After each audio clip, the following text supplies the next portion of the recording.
Hello, I giving Boboy na may rakpam. Nahanam pamas di sorgi wapaw ta na bagida maglakpiba ang sige magkatagachari. Agi prathna di nahak na takdi ba wapaw ang sige mapal na isor buhay na nungsiba amasung mahaki mi aduga mahaki singlu buhay na nungsiba sini. Diba hak na nahaki na pamda nolukchoning ba dudi nahak na takdi ba wapaw asina. Nahak na nahaki singlup ta pipam thok pa nahaki commitment amasung nahaki singlup ki luching ba singi makapon pam thok pa adugi mahuti silhan bigano. Adu ba wapaw sige mapal na. Naging lupa hinanong siba, naging luching mo singbu hinanong siba, adu quite maruoy na, isori matik mangalig na maghingba punsi da chakot pa adu, eki pratana ni. Ibang umaki wapaw, taminas.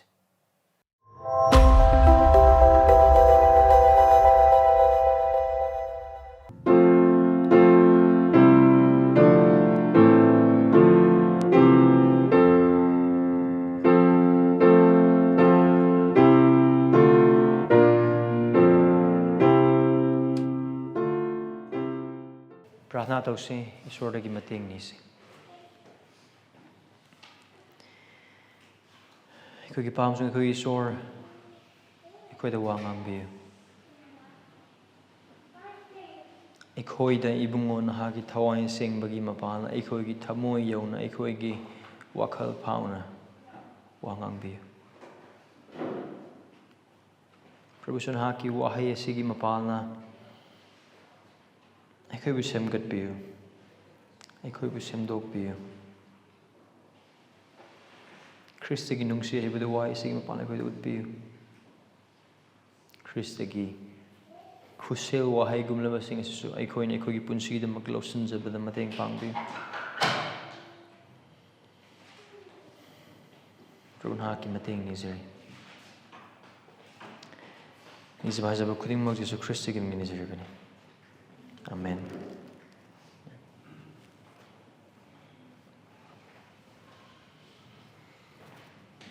Nahak ko pithok kadauba mi adu kanano haina khangbo iba taragadi adugi mi adu nahak mafam amada matam amada chamina kadra or to londa haragana nangonda fattaba tawgadauba mi adu khanglaba aduga mana karam maongi fattaba torokadauba ha chap chana phasna khangaba adugi mi aduga nahak yam kone lemina kani adugi mi aduga nahak samina gadra thadab jilna so khona ngasi numita pariba mafam ase jesu christ gi punsi da hai boiba taragadi Pung karagi matung da mahak paraga maki sigado bagi matam adugi naklaba matam mane maki awaba khang bagi hapta adugi pandolum lakpa matam ne maki thamoy adugi matik lumme adu khaktang sunatana adugi thamoy lumba aduga loina aikoina mafam asida pamina khraba adugumna mahak pithok da maki sebok sing da su mahak loina dumag lei aduga hariba matam asida aikoina ubmina gadu ba du kaino haiba target asigi matam asida su jesu christ gi punsi degi aikoina uba phangadi se salang na banate langtak na banate mak tawdo ba thaba khuding mak sing adu ing nam sung tapna malolong to ba khoi ugani adu khutang sunatana haiba christ asina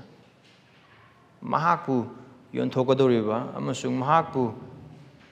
pithokodoriba mamaki sebok aduda nungsibada Kushel hai pibe koi uba pangani. Christ gi punsi degi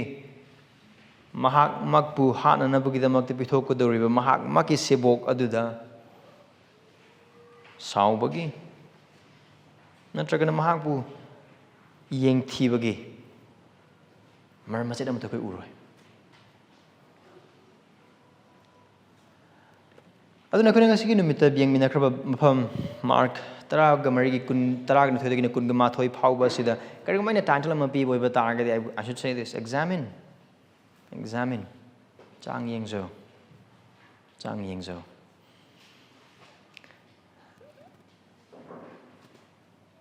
Aduga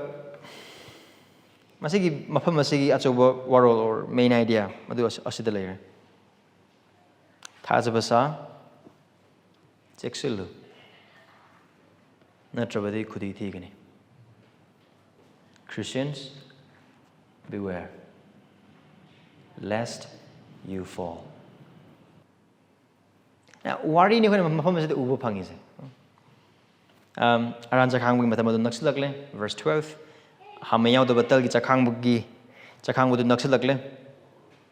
Now, I koina mamangi sandok padudu karigum na ningsing boy batara kadi nungmaising ahum gi mamangda. Asigi aran chakhang ba se jiu macha sing na pangthok na bagi damak ta mafam tongan ba le mafam khuding mak sing dagi leba jiu macha sing na Jerusalem da loina maglai maram di asigi aran chakhang ba se Jerusalem gi sahar manungda Jerusalem gi chekpal do gi manungda pangthok ko do ba palan ta ko do aran chakhang ba mane adugo hai aran chakhang ba asida jihudi macha sing asina ishwar gi mi sing na hai mi sing asina tawri ba se Ishwarna makoibu handok pi kraba adubu ningsing bagi kumhayamane. It's a festival of redemption. Aduga asigi karamba matamgi oiba handok pi bano Egypt gi makoibu puthorok tree mamang iroi leba tara suba laichat aduda ahanba pokpa khudingmak sing hanana bagi damakta adugi laichat adu lakpa matamda Israel macha sing aduna Egypt laringi matam aduda yauma halaga yaugi idun makogi thong sing taiba matamda ahing aduda asibagi dud aduna chatpa matamda Israel macha gi ahan ba pokba amat sanga de hormi amat side adubu Egypt macha sing lonamak si adugi matun makoibu Egypt gi khurumna bagi damak khongsan bon makoibu thadorokibane. You were redeemed to worship from the land of slavery to the promised land. Adu ningsing na bagay damak tani. Adu ningsing makakting natana. Israel masasing asin asigi aran chakhang ba se tawagi maramdi makoibu handok pi krabba adu khangna adu ningsing baglo na makoibu handok pi ga dawriba aduda yengba adubu ngaizaba adugi chakhang ba makhalamani. Aduna haribase jihudi macha khudingmak singi damakta jiu macha singi damakta yamna maru oibne adu gi damakta Jerusalem da loina mak laglibis aduga adu ba khone khanga do amdei kaino hai boiba taragadi asigi maru oibase sebok singna bhap tai asigi maru oibase Jerusalem lekraba mipum khudingmak singna bhap tai jiu macha singna adu Jesus Christ de atopa mai ke yang poiba taragadi chapter 11 da gi dum yang pamatamda mahak ase Magi yekna bana koisel akhona John da pa boy batargadi Jesus Christ bu pi mi khuding mak pithok mi adu paisa pi gani o Jesus is one of the most wanted men in Jerusalem magi yekna masing yam ne yame ma du pithok nabagi da mak magi leifam tak mi da paisa pi gani haibe se dharma gi lusum khuding mak singna thokrabane ma amam nai boy batargadi Jesus Christ amusung magi sebo khuding mak singa se loina ma yekna ba singna question ba mi sing aduga harba khudingmak sing adugi backdrop tane verse 12 ta magi sabok sing na Jesus Christ da hangbo wa hangse pakhat pagalona langtek na pagalona kari asigi chakhang ju koi tobu phanglo idra ande hamadi Jesus Christ se phana bagi dam da koi thiri hana bagi dam da koi yeng limi sing na koi magi tung in basing Mangona kana mitung sang pibi gani. Karigumba Jesus Christ da pida boy batagadi magi sebok sing adu aran chakhang bu to ngam lo. Adu glone bo wahang ni mkoina hanglis. Lanthok pi bigi chakhang adu na hak na chang na ba ikhoina kala chatun thorang to pambi. With anxious heart they asked this question to Jesus. Adu Jesus Christ na makoina langtik na bagal na mi pai bulo na hangla pawang Jesus Christ na yam na ing na tap na pakhum pi ba koina uba bang. Now man hai matam se verse 13 adu da Jerusalem chang na bugi da mak ta har magi sebok ani adu Jerusalem da chang ba matam da na khoina nupa mana pun puraga lerba thena ga na asigi picture se yam na tongan picture mane very significant one man me kari da mak hai boiba tar ga pun pu ba se nupi singi madhaune aduna adu aside Jesus Christ na hari ba side nupa ama lermani it seems like pre-arranged plan amagumne adu kari oiba tar Jesus Christ na karamba matam da karam haina karam mong togani haina haiba khuding mak sing adudi mahaki isor oibagi matik magul khuding mak sing maham asida aikoina uba bhangi ꯃꯍꯥꯛꯀꯤ ꯃꯇꯤꯛ ꯑꯃꯁꯨꯡ ꯃꯤꯑꯣꯏꯕꯒꯤ ꯆꯠꯂꯤꯕ ꯄꯨꯋꯥꯔꯤ ꯈꯨꯗꯤꯡꯃꯛꯁꯤꯡ ꯑꯗꯨ ꯃꯍꯥꯛꯀꯤ ꯑꯅꯤꯡꯕꯒꯤ ꯃꯇꯨꯡ ꯏꯟꯅ ꯑꯣꯏꯕ ꯈꯨꯗꯤꯡꯃꯛꯁꯤꯡ ꯃꯐꯝ ꯑꯁꯤꯗ ꯑꯩꯈꯣꯏ ꯑꯗꯨꯝ ꯎꯕ ꯑꯗꯨꯝ ꯐꯪꯉꯤ ꯑꯗꯨꯒ ꯍꯥꯏꯔꯤꯕ ꯅꯨꯄꯥ ꯑꯗꯨ ꯊꯦꯡꯅꯕ ꯃꯇꯝꯗ ꯖꯤꯁꯨ ꯈ꯭ꯔꯤꯁꯇꯅ ꯍꯥꯏꯔꯤꯁꯦ ꯀꯩꯅꯣ ꯇꯨꯡ ꯏꯜꯂꯨ ꯃꯥꯒꯤ ꯑꯗꯨꯒ ꯇꯨꯡ ꯏꯜꯂꯒ ꯃꯍꯥꯛꯅ ꯃꯤꯊꯨꯡꯁꯪ ꯑꯃꯗ ꯆꯪꯕ ꯃꯇꯝꯗ ꯃꯍꯥꯛꯅ ꯆꯪꯕ ꯌꯨꯝ ꯑꯗꯨꯗ ꯆꯪꯉꯒ ꯌꯨꯝꯕꯨ ꯑꯗꯨꯗꯅꯦ ꯍꯥꯏꯅꯕꯒꯤꯗꯃꯛꯇ ꯍꯥꯏꯔꯤꯁꯦ ꯀꯔꯤ ꯚꯔꯁ 14 ꯑꯩꯒꯤ ꯁꯦꯕꯣꯛꯁꯤꯡꯒ ꯂꯣꯏꯅꯅ ꯂꯥꯟꯊꯣꯛꯄꯤꯕꯒꯤ ꯆꯥꯈꯥꯡ ꯆꯥꯅꯕ ꯃꯤꯊꯨꯡꯐꯝ ꯀꯥ ꯑꯗꯨ ꯀꯗꯥꯏꯗ ꯂꯩꯕꯒꯦ ꯑꯗꯨꯒ ꯖꯤꯁꯨ ꯈ꯭ꯔꯤꯁꯇꯅ ꯚꯔꯁ 15ꯗ ꯃꯥꯅ ꯍꯥꯏꯕꯗꯨ ꯀꯔꯤꯅꯣ ꯑꯗꯨ ꯁꯣꯏꯗꯅ ꯈꯨꯗꯤꯡꯃꯛꯁꯤꯡ ꯑꯗꯨ ꯇꯧꯒꯅꯤ ꯅꯈꯣꯏꯗ ꯂꯣꯏꯅꯃꯛ ꯎꯠꯀꯅꯤ ꯑꯁꯤꯒꯤ ꯂꯥꯡꯇꯛꯅꯕ ꯁꯦꯕꯣꯛꯁꯤꯡ ꯑꯁꯤꯅ ꯖꯤꯁꯨ ꯈ꯭ꯔꯤꯁꯇꯒꯤ ꯋꯥꯍꯩꯗꯣ ꯇꯥꯏ ꯖꯤꯁꯨ ꯈ꯭ꯔꯤꯁꯇꯒꯤ ꯋꯥꯍꯩꯗꯣ ꯊꯥꯖꯩ ꯑꯗꯨꯒ ꯚꯔꯁ 16ꯗ ꯑꯩꯈꯣꯏꯅ ꯄꯥꯕ ꯃꯇꯝꯗ ꯀꯩꯗꯧꯋꯤ ꯁꯦꯕꯣꯛꯁꯤꯡ ꯑꯗꯨꯅ ꯖꯦꯔꯨꯁꯂꯝꯗ ꯆꯪꯉꯤ ꯑꯗꯨꯒ ꯖꯦꯔꯨꯁꯂꯝꯗ ꯆꯪꯕ ꯃꯇꯝꯗ ꯃꯈꯣꯏꯗ ꯖꯤꯁꯨ ꯈ꯭ꯔꯤꯁꯇꯅ ꯍꯥꯏꯈ꯭ꯔꯤꯕ ꯑꯗꯨꯒꯨꯝꯅ ꯆꯞ ꯆꯥꯅ ꯄꯨꯝꯅꯃꯛ ꯊꯣꯛꯏ ꯑꯗꯨꯒ ꯃꯈꯣꯏꯅ ꯂꯥꯟꯊꯣꯛꯄꯤꯕꯒꯤ ꯆꯥꯈꯥꯡꯗ ꯊꯧꯔꯥꯡ ꯇꯧꯏ ꯇꯥꯗꯕ ꯏꯆꯤꯜ ꯏꯅꯥꯎꯁꯤꯡ ꯑꯁꯤꯒꯤ ꯖꯒꯥ ꯑꯁꯤꯗ ꯑꯩꯈꯣꯏꯅ ꯎꯕ ꯃꯇꯝꯗ ꯑꯩꯈꯣꯏꯗ ꯑꯁꯤꯗꯩ ꯑꯩꯈꯣꯏꯅ ꯎꯕ ꯌꯥꯕꯁꯦ ꯀꯩꯅꯣ ꯍꯥꯏꯅ ꯍꯥꯏꯕ ꯑꯣꯏꯕ ꯇꯥꯔꯒꯗꯤ ꯖꯤꯁꯨꯒꯤ ꯋꯥꯍꯩ ꯇꯥꯅꯕꯒꯤꯗꯃꯛꯇꯅꯤ Listen to Jesus. ꯖꯤꯁꯨꯒꯤ ꯋꯥꯍꯩ ꯇꯥꯎ ꯃꯔꯝꯗꯤ ꯃꯍꯥꯛ ꯏꯁꯣꯔꯅꯤ ꯃꯍꯥꯛꯀꯤ ꯁꯤꯒꯗꯕ ꯃꯇꯝ ꯑꯗꯨ ꯈꯛꯇꯪ ꯈꯪꯕ ꯏꯁꯣꯔ ꯅꯠꯇꯦ ꯃꯍꯥꯛ ꯀꯔꯝꯍꯥꯏꯅ ꯁꯤꯒꯅꯤ ꯍꯥꯏꯕꯗꯨ ꯈꯪꯕ ꯏꯁꯣꯔꯅꯤ ꯃꯍꯥꯛ ꯀꯅꯥꯅ ꯃꯥꯕꯨ ꯄꯤꯊꯣꯛꯀꯅꯤ ꯍꯥꯏꯕꯗꯨ ꯈꯪꯕ ꯏꯁꯣꯔꯅꯤ ꯑꯗꯨ ꯈꯛꯇꯪꯁꯨ ꯅꯠꯇꯅ ꯑꯣꯏꯅꯤꯡꯕ ꯑꯣꯏꯕ ꯇꯥꯔꯒꯁꯨ ꯃꯍꯥꯛꯅ ꯃꯍꯥꯛꯀꯤ ꯁꯦꯕꯣꯛꯁꯤꯡꯒ ꯂꯣꯏꯅꯅ ꯍꯥꯃꯦ ꯌꯥꯎꯗꯕ ꯇꯜꯒꯤ ꯆꯥꯈꯥꯡ ꯆꯥꯒꯅꯤ ꯍꯥꯏꯕꯗꯨ ꯃꯍꯥꯛ ꯆꯞ ꯆꯥꯅ ꯈꯪꯕ ꯏꯁꯣꯔꯅꯤ ꯃꯥꯒꯤ ꯁꯦꯕꯣꯛ ꯈꯪꯗꯦ ꯃꯥꯒꯤ ꯁꯦꯕꯣꯛ ꯑꯗꯨꯒꯤ ꯄꯨꯔꯥ ꯑꯣꯟꯅ ꯇꯩꯅꯕꯗꯅꯤ ꯇꯨꯡꯒꯤ ꯄꯨꯟꯁꯤ ꯈꯪꯕ ꯃꯥꯒꯤ ꯁꯦꯕꯣꯛ ꯅꯠꯇꯦ ꯑꯗꯨꯒ ꯚꯥꯞ ꯇꯥꯕ ꯃꯤꯁꯤꯡꯁꯨ ꯅꯠꯇꯦ ꯑꯗꯨꯒꯤ ꯃꯍꯨꯠꯇ ꯃꯈꯣꯏ ꯂꯥꯡꯇꯛꯅꯕꯅ ꯊꯝꯕ ꯃꯍꯥꯛꯀꯤ ꯁꯦꯕꯣꯛꯁꯤꯡ ꯉꯥꯛꯇꯅꯤ ꯑꯗꯨꯕꯨ ꯈ꯭ꯔꯤꯁꯇꯗꯤ ꯏꯁꯣꯔꯅꯤ ꯃꯍꯥꯛ ꯈꯪꯉꯤ ꯃꯍꯥꯛ ꯎꯏ ꯑꯃꯁꯨꯡ ꯃꯍꯥꯛ ꯂꯣꯏꯅꯃꯛ ꯚꯥꯞ ꯇꯥꯏ ꯑꯗꯨꯅ ꯊꯣꯛꯀꯗꯕ ꯈꯨꯗꯤꯡꯃꯛꯁꯤꯡꯗꯨ ꯃꯍꯥꯛꯅ ꯈꯪꯕꯅ ꯃꯔꯝ ꯑꯣꯏꯔꯒ ꯑꯗꯨꯒ ꯈꯨꯗꯤꯡꯃꯛꯁꯤꯡꯗꯨ ꯃꯍꯥꯛꯀꯤ ꯑꯅꯤꯡꯕꯒꯤ ꯃꯇꯨꯡ ꯏꯟꯅ ꯊꯣꯛꯄꯅ ꯃꯔꯝ ꯑꯣꯏꯔꯒ ꯈ꯭ꯔꯤꯁꯇꯗ ꯄꯥꯈꯠꯄ ꯂꯩꯇꯦ ꯊꯨꯀꯠꯄ ꯂꯩꯇꯦ ꯑꯗꯨꯕꯨ ꯊꯥꯖꯕ ꯏꯆꯤꯜ ꯏꯅꯥꯎꯁꯤꯡ ꯖꯤꯁꯨ ꯈ꯭ꯔꯤꯁꯇꯒꯤ ꯁꯦꯕꯣꯛꯁꯤꯡ ꯑꯁꯦ ꯃꯈꯣꯏꯒꯤ ꯂꯥꯡꯇꯛꯅꯕ ꯀꯔꯤ ꯂꯥꯡꯇꯛꯅꯕ ꯑꯁꯤꯗ ꯂꯩꯔꯦ ꯌꯦꯛꯅꯕ ꯄꯩꯉꯩ ꯂꯩꯔꯦ ꯑꯩꯈꯣꯏꯒꯤ ꯑꯀꯣꯏꯕꯗ ꯌꯦꯛꯅꯕꯅ ꯄꯩꯉꯩ ꯂꯩꯔꯦ ꯑꯗꯨꯒꯤ ꯃꯊꯛꯇ ꯑꯩꯈꯣꯏꯅ ꯇꯨꯡ ꯏꯜꯂꯤꯕ ꯑꯩꯈꯣꯏꯒꯤ ꯃꯄꯨ ꯑꯁꯦ ꯑꯩꯈꯣꯏꯒꯤ ꯏꯕꯨꯡꯉꯣ ꯑꯁꯦ ꯍꯥꯟꯅꯅꯕꯒꯤꯗꯃꯛꯇ ꯀꯣꯏꯊꯤ ꯊꯤꯔꯤꯕ ꯃꯤ ꯑꯃꯅꯤ ꯑꯗꯨꯒ ꯃꯥꯒꯤ ꯃꯀꯣꯛꯁꯦ ꯄꯩꯁꯥ ꯃꯁꯤꯡ ꯍꯥꯏꯈ꯭ꯔꯕꯅꯤ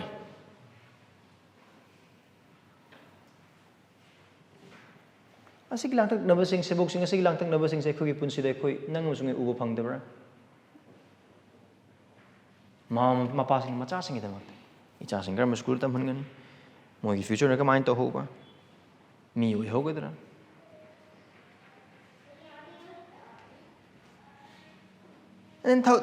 ꯊꯧꯒꯜ ꯇꯧꯕꯁꯤꯡꯒꯤꯗꯃꯛꯇꯗꯤ ꯊꯧꯒꯜꯅ ꯀꯃꯥꯏꯅ ꯇꯧꯕ ꯃꯤꯁꯤꯡꯅ ꯀꯔꯝꯍꯥꯏꯅ ꯈꯣꯝꯖꯤꯟꯕ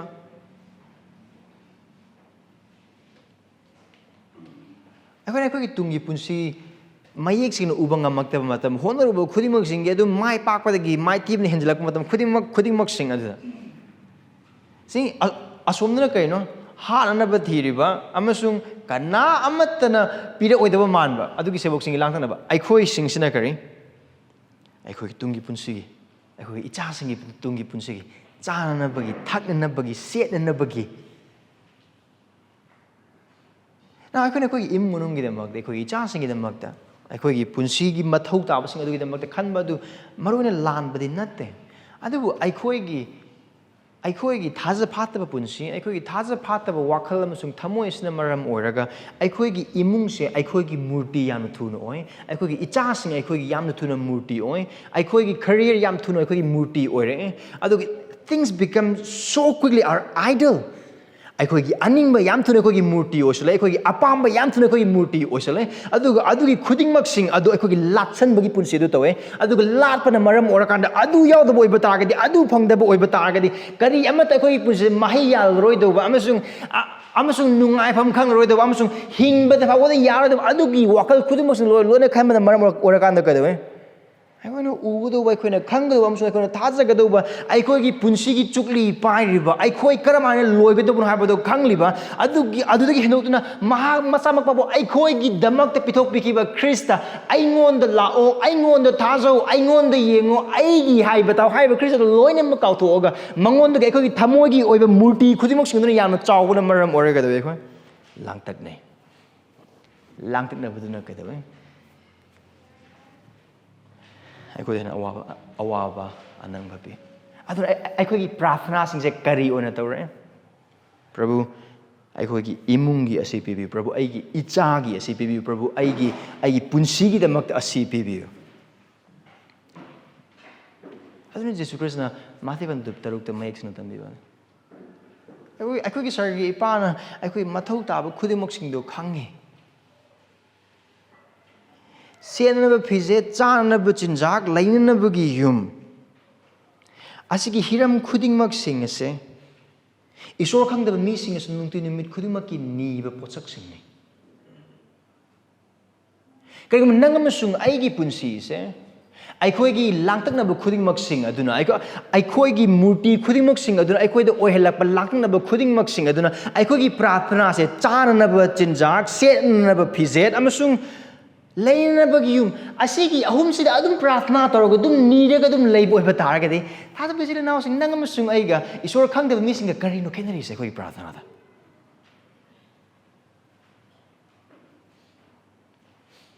ꯑꯩꯈꯣꯏꯒꯤ ꯄ꯭ꯔꯥꯊꯅꯥꯗꯤ ꯄ꯭ꯔꯚꯨ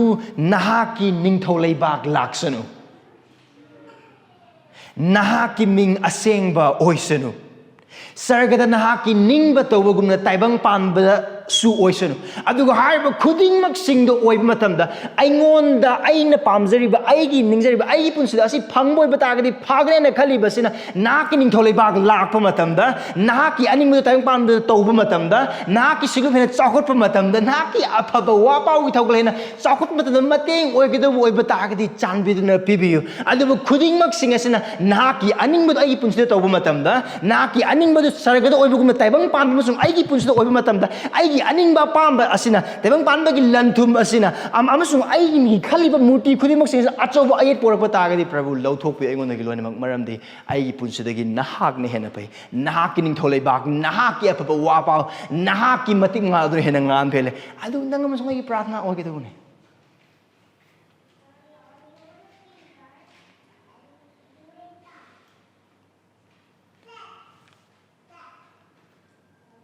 ꯑꯩꯈꯣꯏꯅ ꯑꯩꯈꯣꯏꯒꯤ ꯄꯨꯟꯁꯤꯒꯤ ꯃꯊꯧ ꯇꯥꯕ ꯈꯨꯗꯤꯡꯃꯛꯁꯤꯡ ꯏꯁꯣꯔꯒꯤ ꯃꯐꯝꯗ ꯅꯤꯔꯛꯄ ꯃꯇꯝꯗ ꯃꯍꯥꯛꯀꯤ ꯅꯤꯡꯊꯧ ꯂꯩꯕꯥꯛ ꯃꯍꯥꯛꯀꯤ ꯃꯤꯡ ꯃꯍꯥꯛꯀꯤ ꯑꯅꯤꯡꯕ ꯃꯍꯥꯛꯀꯤ ꯃꯇꯤꯛ ꯃꯉꯥꯜ ꯑꯗꯨꯒꯤ ꯋꯥꯈꯜꯂꯣꯟ ꯑꯗꯨꯗ ꯅꯪ ꯑꯃꯁꯨꯡ ꯑꯩꯕꯨ ꯀꯟꯕꯤꯕꯁꯦ ꯃꯍꯥꯛꯀꯤ ꯅꯤꯡꯊꯧ ꯂꯩꯕꯥꯛꯀꯤꯗꯃꯛꯇꯅꯤ ꯑꯗꯨꯒ ꯇꯥꯏꯕꯪ ꯄꯥꯟꯕ ꯃꯐꯝ ꯈꯨꯗꯤꯡꯃꯛꯁꯤꯡ ꯑꯁꯤꯗ ꯏꯕꯨꯡꯉꯣ ꯃꯍꯥꯛꯅ ꯃꯥꯒꯤ ꯊꯋꯥꯏꯒꯤ ꯃꯄꯥꯜꯅ ꯃꯍꯥꯛꯀꯤ ꯁꯪ ꯑꯃ ꯑꯣꯏꯅ ꯂꯩꯕ ꯀꯥꯡꯂꯨꯞꯁꯤꯡ ꯍꯥꯏꯅ ꯍꯥꯏꯕ ꯑꯣꯏꯕ ꯇꯥꯔꯒꯗꯤ ꯀꯟꯕꯤꯈ꯭ꯔꯕ ꯅꯪ ꯑꯃꯁꯨꯡ ꯑꯩꯅꯤ ꯇꯥꯏꯕꯪ ꯄꯥꯟꯕꯒꯤ ꯑꯀꯣꯏꯕ ꯈꯨꯗꯤꯡꯃꯛꯁꯤꯡ ꯑꯁꯤꯗ ꯃꯍꯥꯛꯀꯤ ꯅꯤꯡꯕ ꯑꯗꯨ ꯎꯗꯕ ꯑꯣꯏꯕ ꯇꯥꯔꯒꯁꯨ ꯅꯪ ꯑꯃꯁꯨꯡ ꯑꯩꯉꯣꯟꯗꯗꯤ ꯃꯍꯥꯛꯀꯤ ꯑꯅꯤꯡꯕꯗꯨ ꯁꯔꯒꯗ ꯃꯍꯥꯛꯅ ꯇꯧꯕ ꯑꯅꯤꯡꯕ ꯑꯗꯨ ꯇꯥꯏꯕꯪ ꯄꯥꯟꯕꯗ ꯑꯩꯈꯣꯏꯒꯤ ꯄꯨꯟꯁꯤꯗ ꯇꯧꯕꯗꯨꯗꯤ ꯑꯩꯈꯣꯏ ꯎꯐꯝ ꯊꯣꯛꯑꯦ ꯊꯥꯖꯕ ꯏꯆꯤꯜ ꯏꯅꯥꯎꯁꯤꯡ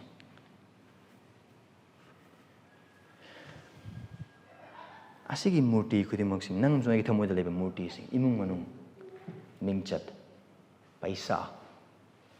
ꯅꯨꯡꯉꯥꯏꯕ ꯐ꯭ꯌꯨꯆꯔ ꯁꯦꯀ꯭ꯌꯨꯔꯤꯇꯤ ꯀꯦꯔꯤꯌꯔ ꯈ꯭ꯔꯤꯁꯇꯒꯤ ꯃꯥꯡꯗ ꯂꯣꯏꯅꯃꯛ ꯊꯨꯒꯥꯏꯁꯤ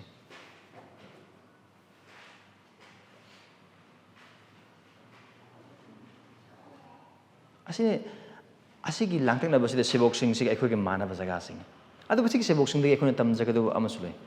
ꯃꯈꯣꯏ ꯂꯥꯡꯇꯛꯅꯕ ꯂꯩ ꯍꯣꯏ ꯆꯨꯝꯃꯤ ꯂꯥꯡꯇꯛꯅꯕꯗ ꯋꯥꯍꯪꯗꯣ ꯍꯪꯉꯤ ꯑꯩꯈꯣꯏꯒꯤ ꯂꯥꯡꯇꯛꯅꯕ ꯈꯨꯗꯤꯡꯃꯛꯁꯤꯡ ꯑꯗꯨꯒ ꯂꯣꯏꯅꯅ ꯑꯩꯈꯣꯏꯒꯤ ꯈ꯭ꯔꯤꯁꯇꯒꯤ ꯃꯐꯝꯗ ꯏꯁꯣꯔꯒꯤ ꯃꯐꯝꯗ ꯈꯪꯍꯟꯕ ꯃꯇꯝꯗ ꯑꯊꯤꯡꯕ ꯑꯃꯠꯇ ꯂꯩꯇꯦ ꯑꯗꯨ ꯄꯥꯞ ꯅꯠꯇꯦ ꯑꯗꯨꯕꯨ ꯑꯗꯨꯒꯤ ꯃꯇꯨꯡꯗ ꯅꯪ ꯑꯃꯁꯨꯡ ꯑꯩꯅ ꯀꯔꯝꯕ ꯃꯈꯜꯒꯤ ꯔꯦꯁꯄꯣꯟꯁ ꯇꯧꯕꯒꯦ ꯍꯥꯏꯕꯗꯨꯅ ꯌꯥꯝꯅ ꯃꯔꯨ ꯑꯣꯏꯔꯤꯁꯦ ꯁꯤ ꯁꯦꯕꯣꯛꯁꯤꯡ ꯑꯗꯨꯅ ꯃꯈꯣꯏꯒꯤ ꯂꯥꯡꯇꯛꯅꯕꯗ ꯋꯥꯍꯪ ꯍꯪꯉꯤ ꯈ꯭ꯔꯤꯁꯇꯅ ꯋꯥꯍꯩ ꯍꯥꯏꯔꯦ ꯑꯗꯨ ꯃꯈꯣꯏ ꯀꯩꯗꯧꯋꯦ ꯃꯈꯣꯏ ꯈ꯭ꯔꯤꯁꯇꯒꯤ ꯋꯥꯍꯩ ꯇꯥꯏ ꯈ꯭ꯔꯤꯁꯇꯒꯤ ꯋꯥꯍꯩ ꯇꯥꯏ ꯑꯗꯨ ꯃꯈꯣꯏ ꯚꯔꯁ 16ꯗ ꯀꯩꯗꯧꯋꯦ ꯃꯈꯣꯏ ꯆꯠꯂꯦ ꯁꯍꯔ ꯃꯅꯨꯡ ꯑꯗꯨꯗ ꯑꯗꯨ ꯈ꯭ꯔꯤꯁꯇꯅ ꯍꯥꯏꯕ ꯈꯨꯗꯤꯡꯃꯛꯁꯤꯅ ꯃꯈꯣꯏ uba phang wakal khala ga yingse asigi sebok sing sina Jesus Christ na haibu hai khudimok sing da Prabhu karai da kinam hana bidam ko hi dhira la rei ngai da asi chalu boi bata da kar main tau ko no Prabhu nang on thok pa na adu gi da sebok sing sina Jerusalem nang chang da bi atop pham am chat le hana ko la se kar main tar ngai ma khoi punsi yan ham da di Jesus Christ gi wahai adu da thazab da bana maram oraga Jesus Christ gi wahai gi mahai du ma khoi uba pham moi adu ani suba matam da di ma khoi sebok sing ni hain haiba adu gi pham adu da gi tab ga chamai adu ma khoi tai adu hauji gi matam da Jesus Christ na khoi mang la kana wa ngang da karim da leite hauji gi matam da Jesus Christ na Bible paring da la kana banglo chong thora kana asi tau hai na ha ga da leite tum hoglo gi prarthana toring matam da Christ na la kana ngasi nu michu pas nang sumai ni hinga do bani asi gi missing di thengna ga do bani asi fruit amulet pa angang bulit pa da gi di college pa oiba tar ga su university da leiba oiba tar ga su or thabak to oiba tar ga su hiram khudi mosing da leiba oiba tar asi gi missing si ga thengna ga do asi wa singang ga do bani kanam pa haina kanam pa leite Jesus Christ adu man sung tau tor adu karam haina ma na khoi ma gi wa ngang bi ma gi wai pa matam da प्रार्थना तौ मतमदा वा पाउ ताब मतमदा अतोप थाज बिचिल इनाउ सिंग ना वा आइखोय नंग मसुंग ना की पुंसदा मसुंग या की पुंसदा वा nganglak pa matamda मरने अदु की दमक नंग मसुंग आइबु मान मा की सिंग बसे थंबिरि बसे मरने मा की सिंगलुप असिदा मा की वाहै की मरांग काय बा अदु mahang na pinabe अदु क्रिस्टना जोन बन तरा मा तंबिबा अदु ना आइहा ki wahai na kon ita tatan lay po iba ta agad na koin ay ngon ita tatan lay right Jesus Christ kita bibudo kayo ay ngon ita tatan lay ba masung ay na mangon ita tatan lay ba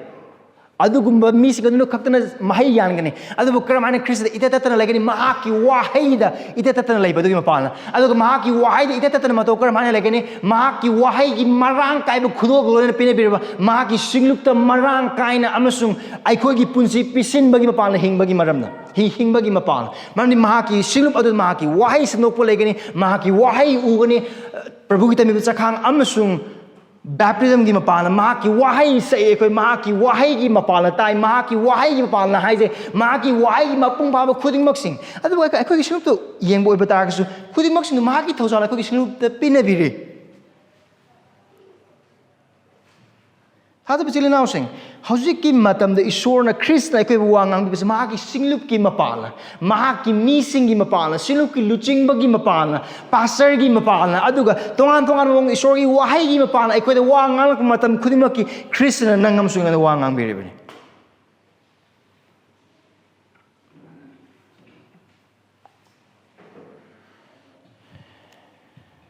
apaba khudima achumba khudima Dharma chenba khudingmak pap yadaba khudingmak mahaki wahai ki mapana oiba mahaki wahai mapana ngangbi ba wahai sing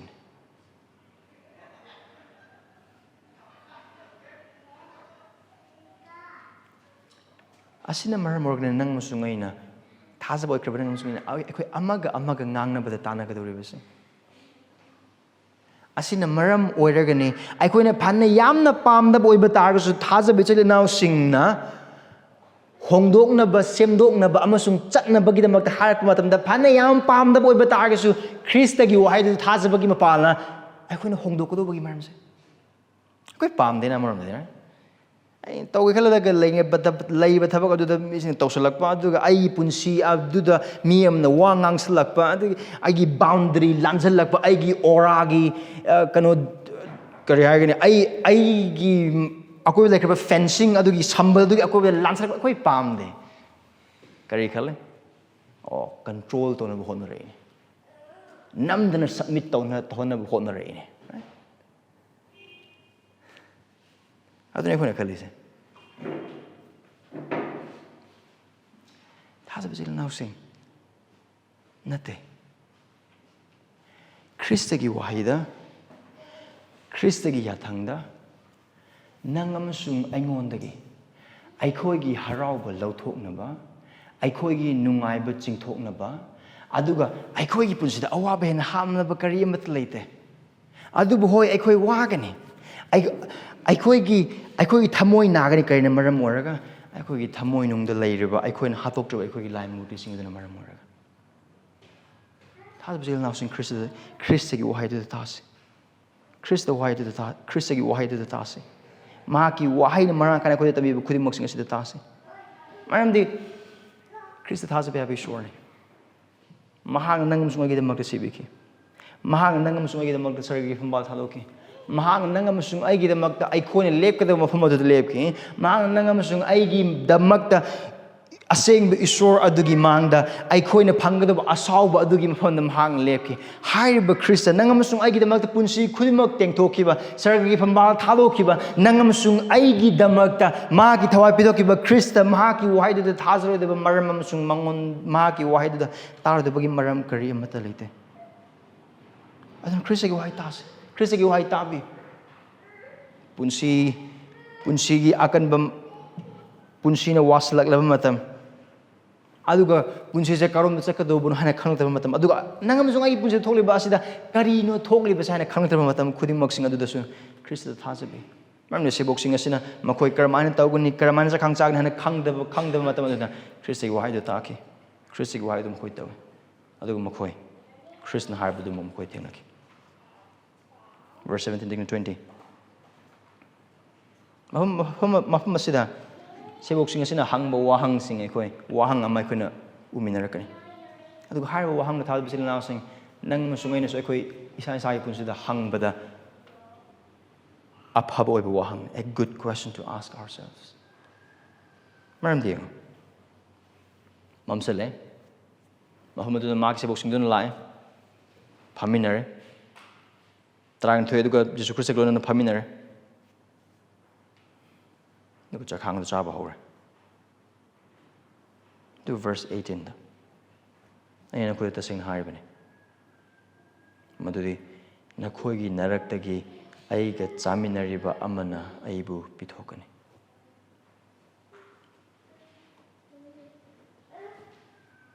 karima plot cha koi bab ta boy bata ga verse 10 amsung 11 na Judas Iscariot masamang na dharma glosing masing da chatlaga selya kuntra da Jesu Christa ga onthok na nabagi damak da thabu khudi musna losalaga verse 11 Jesu pithok na bagi damak tanja thiba nu pa man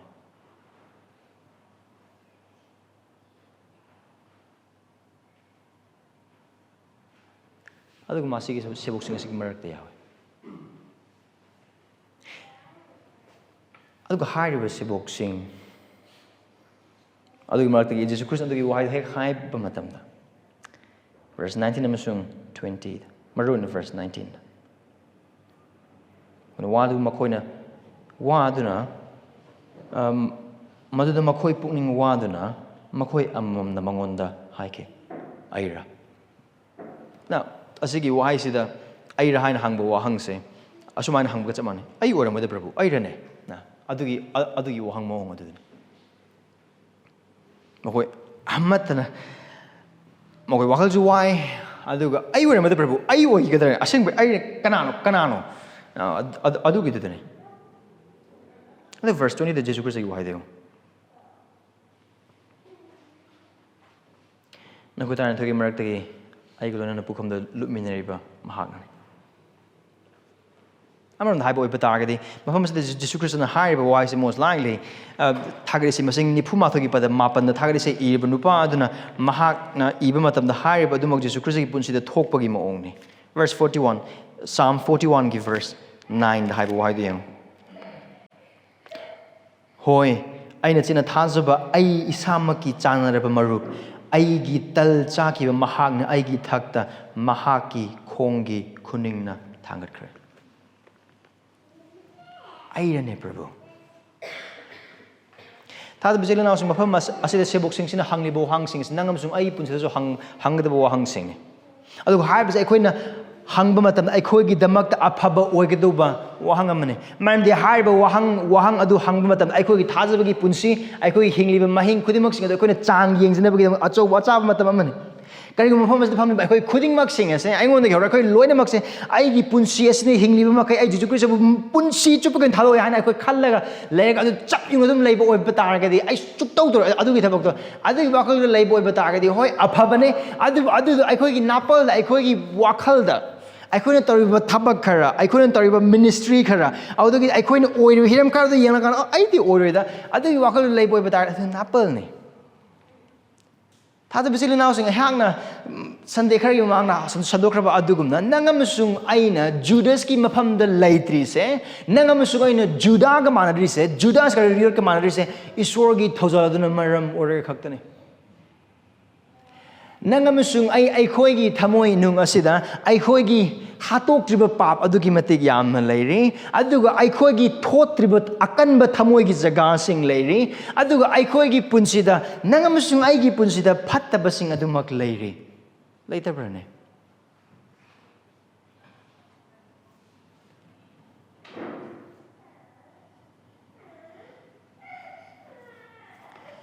ꯑꯩꯈꯣꯏꯅ ꯚꯥꯞ ꯇꯥꯒꯗꯧꯕ ꯑꯃꯗꯤ ꯑꯩꯈꯣꯏꯅ ꯉꯁꯤꯒꯤ ꯅꯨꯃꯤꯠ ꯑꯁꯤꯗ ꯃꯐꯝ ꯑꯁꯤꯗ gospel community ꯆꯔꯆꯀꯤ member ꯑꯃ ꯑꯣꯏꯅ ꯊꯥꯖꯕꯁꯤꯡꯒ ꯄꯨꯟꯃꯤꯟꯅꯗꯨꯅ ꯊꯥꯒꯠ ꯏꯁꯩ ꯁꯛꯇꯨꯅ ꯃꯥꯒꯤ ꯋꯥꯍꯩ ꯇꯥꯅꯅꯕꯒꯤꯗꯃꯛꯇ ꯃꯐꯝ ꯑꯁꯤꯗ ꯐꯝꯂꯤꯕ ꯈꯨꯗꯤꯡꯃꯛꯁꯤꯡ ꯑꯁꯤ ꯊꯥꯖꯕ ꯏꯆꯤꯜ ꯏꯅꯥꯎꯁꯤꯡ ꯑꯩꯈꯣꯏꯅ ꯏꯁꯣꯔꯗ ꯌꯥꯟꯕꯒꯤ ꯃꯔꯝꯅ ꯃꯔꯨ ꯑꯣꯏꯅ ꯑꯃꯠꯇ ꯅꯠꯇꯦ ꯑꯗꯨꯕꯨ ꯏꯁꯣꯔꯅ ꯅꯪ ꯑꯃꯁꯨꯡ ꯑꯩꯕꯨ ꯄꯥꯏꯕꯤꯕꯒꯤ ꯃꯔꯝꯅꯅꯤ ꯃꯍꯥꯛꯅ ꯅꯪ ꯑꯃꯁꯨꯡ ꯑꯩꯕꯨ ꯊꯥꯗꯣꯛꯄꯤꯗꯕꯅ ꯃꯔꯝ ꯑꯣꯏꯔꯒꯅꯤ ꯃꯍꯥꯛꯀꯤ ꯆꯦꯟꯅ ꯄꯥꯏꯕꯤꯕ ꯈꯨꯠ ꯑꯗꯨ ꯅꯠꯂꯝꯗꯕ ꯑꯣꯏꯕ ꯇꯥꯔꯒꯗꯤ ꯑꯩꯈꯣꯏꯅ ꯍꯥꯟꯅ ꯃꯍꯥꯛꯄꯨ ꯊꯥꯗꯣꯛꯂꯝꯂꯕ ꯃꯤꯁꯤꯡ ꯑꯗꯨ ꯃꯔꯝꯒꯅꯤ ꯃꯔꯝꯗꯤ ꯑꯩꯈꯣꯏ ꯅꯥꯄꯜ ꯂꯩꯕ ꯃꯤꯁꯤꯡꯅꯤ ꯑꯩꯈꯣꯏꯒꯤ ꯄꯨꯟꯁꯤ ꯑꯁꯤꯗ ꯀꯅꯥ ꯑꯃꯠꯇꯅ ꯌꯦꯡꯁꯤꯟꯍꯟꯅꯤꯡꯗꯕ ꯃꯤꯁꯤꯡꯅꯤ ꯑꯩꯈꯣꯏꯅ ꯇꯧꯅꯤꯡꯕ ꯊꯕꯛ ꯑꯗꯨ ꯇꯧꯕ ꯃꯇꯝꯗ ꯀꯅꯥ ꯑꯃꯠꯇꯅ ꯌꯦꯠꯍꯟꯅꯤꯡꯗꯕ ꯃꯤꯁꯤꯡꯅꯤ ꯑꯗꯨꯕꯨ ꯑꯐꯕ ꯋꯥꯐꯝ ꯑꯩꯈꯣꯏꯗ ꯂꯥꯛꯄ ꯃꯇꯝꯗꯗꯤ ꯏꯁꯣꯔꯒꯤ ꯋꯥꯍꯩꯅ ꯑꯩꯈꯣꯏꯒꯤ ꯃꯐꯝꯗ ꯂꯥꯛꯄ ꯃꯇꯝꯗꯗꯤ ꯑꯩꯈꯣꯏꯒꯤ ꯍꯛꯆꯥꯡꯒꯤ ꯑꯅꯤꯡꯕ ꯑꯄꯥꯝꯕ ꯑꯗꯨꯒꯤ ꯑꯣꯟꯅ ꯇꯩꯅꯕꯗ ꯉꯥꯛꯇꯅꯤ ꯑꯩꯈꯣꯏ ꯄꯨꯟꯁꯤ ꯅꯨꯡꯁꯤꯕ ꯃꯤꯁꯤꯡꯅꯤ ꯑꯗꯨꯕꯨ ꯖꯤꯁꯨ ꯈ꯭ꯔꯤꯁꯇꯅ ꯀꯔꯤ ꯍꯥꯏ ꯀꯅꯥꯒꯨꯝꯕꯅꯒꯤ ꯇꯨꯡ ꯏꯅꯤꯡꯂꯕꯗꯤ ꯃꯍꯥꯛ ꯃꯁꯥꯅ ꯃꯁꯥꯕꯨ ꯌꯥꯖꯗꯁꯅꯨ ꯑꯩꯈꯣꯏ ꯅꯨꯡꯉꯥꯏꯕ ꯄꯥꯝꯕ ꯃꯤꯁꯤꯡꯅꯤ ꯑꯗꯨꯕꯨ ꯀꯔꯤ ꯈ꯭ꯔꯤꯁꯇꯅ ꯃꯁꯥꯒꯤ ꯀ꯭ꯔꯣꯁ ꯄꯨꯗꯨꯅ ꯑꯩꯒꯤ ꯇꯨꯡ ꯏꯟꯅꯁꯅꯨ ꯑꯩꯈꯣꯏ ꯇꯥꯏꯕꯪ ꯄꯥꯟꯕꯒꯤ ꯃꯤꯁꯤꯡꯒꯤ ꯑꯩꯈꯣꯏ ꯀꯩꯔꯣꯏ ꯂꯩꯀꯥꯏꯒꯤ ꯑꯩꯈꯣꯏꯒꯤ ꯃꯔꯨꯞ ꯃꯄꯥꯡꯁꯤꯡꯒꯤ ꯅꯨꯡꯁꯤꯕ ꯄꯥꯝꯕ ꯑꯩꯈꯣꯏꯒꯤ ꯏꯃꯨꯡ ꯃꯅꯨꯡꯒꯤ ꯅꯨꯡꯁꯤꯕ ꯄꯥꯝꯕ ꯃꯤꯁꯤꯡꯅꯤ ꯑꯗꯨ ꯈ꯭ꯔꯤꯁꯇꯅ ꯀꯔꯤ ꯍꯥꯏ ꯃꯍꯥꯛꯀꯤ ꯃꯃꯥ ꯑꯃꯁꯨꯡ ꯃꯄꯥꯕꯨ ꯃꯍꯥꯛꯀꯤ ꯅꯨꯄꯤ ꯑꯃꯁꯨꯡ ꯃꯆꯥꯕꯨ ꯑꯩꯉꯣꯟꯗꯒꯤ ꯍꯦꯟꯅ ꯅꯨꯡꯁꯤꯗꯕ ꯀꯅꯥ ꯑꯃꯠꯇ ꯑꯩꯒꯤ ꯁꯦꯕꯣꯛꯅꯤ ꯍꯥꯏꯕꯗ ꯃꯇꯤꯛ ꯆꯥꯗꯦ You see? ꯈ꯭ꯔꯤꯁꯇꯒꯤ ꯇꯨꯡ ꯏꯟꯕꯁꯦ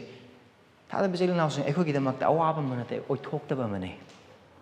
ꯑꯗꯨꯕꯨ ꯉꯁꯤ ꯐꯥꯎꯕ ꯅꯪ ꯑꯃꯁꯨꯡ ꯑꯩꯅ ꯈ꯭ꯔꯤꯁꯇꯤꯌꯟ ꯍꯥꯏꯕ ꯃꯤꯡ ꯑꯁꯤ ꯄꯛꯂꯒ ꯑꯩꯈꯣꯏꯅ ꯂꯩꯔꯤꯕꯁꯤ ꯈ꯭ꯔꯤꯁꯇꯒꯤ ꯊꯧꯖꯥꯜꯒꯤ ꯃꯄꯥꯟꯅꯤ ꯑꯩꯈꯣꯏꯒꯤ ꯄꯥꯡꯒꯜꯒꯤ ꯃꯄꯥꯟ ꯅꯠꯇꯦ ꯑꯗꯨꯅ ꯀꯔꯤꯒꯨꯝꯕ ꯑꯩꯈꯣꯏ ꯇꯁꯦꯡꯅ ꯑꯩꯈꯣꯏ ꯃꯐꯝ ꯑꯁꯤꯗ ꯋꯥꯍꯩꯁꯤ ꯄꯥꯕ ꯃꯇꯝꯗ ꯖꯨꯗꯁꯀꯤ ꯃꯇꯥꯡꯗ ꯄꯥꯕ ꯃꯇꯝꯗ ꯖꯤꯁꯨ ꯈ꯭ꯔꯤꯁꯅ ꯋꯥꯍꯩꯁꯤ ꯍꯥꯏꯕ ꯃꯇꯝꯗ ꯁꯦꯕꯣꯛꯁꯤꯡꯁꯤꯅ ꯍꯪꯂꯤꯕ ꯋꯥꯍꯪ ꯑꯁꯤ ꯅꯪ ꯑꯃꯁꯨꯡ ꯑꯩꯅ ꯍꯪꯐꯝ ꯊꯣꯛꯄ ꯋꯥꯍꯪꯅꯤ ꯄ꯭ꯔꯚꯨ ꯑꯩꯔꯥ ꯃꯔꯝꯗꯤ ꯑꯩꯈꯣꯏ ꯈꯪꯅ ꯑꯃꯁꯨꯡ ꯈꯪꯗꯅ ꯃꯃꯥꯡꯒꯤ ꯍꯞꯇꯥꯒꯤ ꯃꯇꯝ ꯈꯨꯗꯤꯡꯃꯛꯁꯤꯡꯗ ꯑꯩꯈꯣꯏ ꯋꯥꯍꯩꯅ ꯋꯥꯈꯜꯅ ꯑꯃꯁꯨꯡ ꯊꯕꯛꯅ ꯍꯤꯔꯝ ꯑꯃ ꯅꯠꯇ꯭ꯔꯒ ꯑꯃꯗ ꯑꯩꯈꯣꯏ ꯖꯤꯁꯨ ꯈ꯭ꯔꯤꯁꯇꯕꯨ ꯌꯥꯗꯕꯒꯤ ꯄꯨꯟꯁꯤꯗ ꯍꯤꯡꯈ꯭ꯔꯕ ꯃꯤꯁꯤꯡꯅꯤ ꯑꯃꯔꯣꯝꯗ ꯍꯥꯏꯕ ꯑꯣꯏꯕ ꯇꯥꯔꯒꯗꯤ ꯊꯥꯖꯕꯒꯤ ꯄꯨꯟꯁꯤ ꯑꯁꯤ ꯈ꯭ꯔꯤꯁꯇꯒꯤ ꯇꯨꯡ ꯀꯔꯝꯍꯥꯏꯅ ꯏꯟꯒꯅꯤ ꯃꯃꯜ ꯀꯔꯝꯍꯥꯏꯅ ꯄꯤꯒꯅꯤ ꯍꯥꯏꯔꯤꯕ ꯈꯨꯗꯤꯡꯃꯛꯁꯤꯡ ꯌꯥꯝꯅ ꯚꯦꯛ ꯑꯣꯏ ꯌꯥꯝꯅ ꯆꯥꯎꯕ ꯖꯒꯥꯁꯤꯡ ꯑꯃꯅꯤ ꯑꯗꯨꯕꯨ ꯍꯥꯏꯕꯗ ꯃꯌꯦꯛꯁꯤꯡꯅ ꯀꯔꯝꯕ ꯃꯐꯝꯗ ꯎꯕꯒꯦ ꯍꯥꯏꯅ ꯍꯥꯏꯕ ꯑꯣꯏꯕ ꯇꯥꯔꯒꯗꯤ ꯆꯔꯆ ꯃꯦꯝꯕꯔꯁꯤꯞ ꯏꯁꯣꯔꯒꯤ ꯋꯥꯄꯥꯎ ꯁꯟꯗꯣꯛꯄ ꯑꯃꯈꯛꯅ ꯁꯨꯃꯥꯏꯅ ꯍꯥꯏꯕ ꯑꯃꯈꯛ ꯂꯩ ꯁꯤꯡꯂꯨꯞꯇ ꯃꯤ ꯑꯣꯏꯕ ꯁꯤꯡꯂꯨꯞꯇ ꯊꯥꯖꯕ ꯌꯥꯕ ꯃꯤ ꯑꯃ ꯑꯣꯏꯕꯒꯤ ꯋꯥꯈꯜꯂꯣꯟ ꯑꯁꯤꯁꯤꯅ ꯁꯤꯡꯂꯨꯞ ꯑꯗꯨꯗ ꯂꯩꯔꯤꯕ ꯃꯤꯡꯇꯒꯤ ꯑꯣꯏꯕ ꯈ꯭ꯔꯤꯁꯇꯤꯌꯟꯁꯤꯡꯒꯤ ꯃꯐꯝꯗ ꯑꯀꯤꯕꯒꯤ ꯃꯁꯛ ꯑꯃ ꯑꯣꯏꯐꯝ ꯊꯣꯛꯄꯅꯤ ꯍꯥꯏꯅ The idea of church membership should terrify every nominal Christians.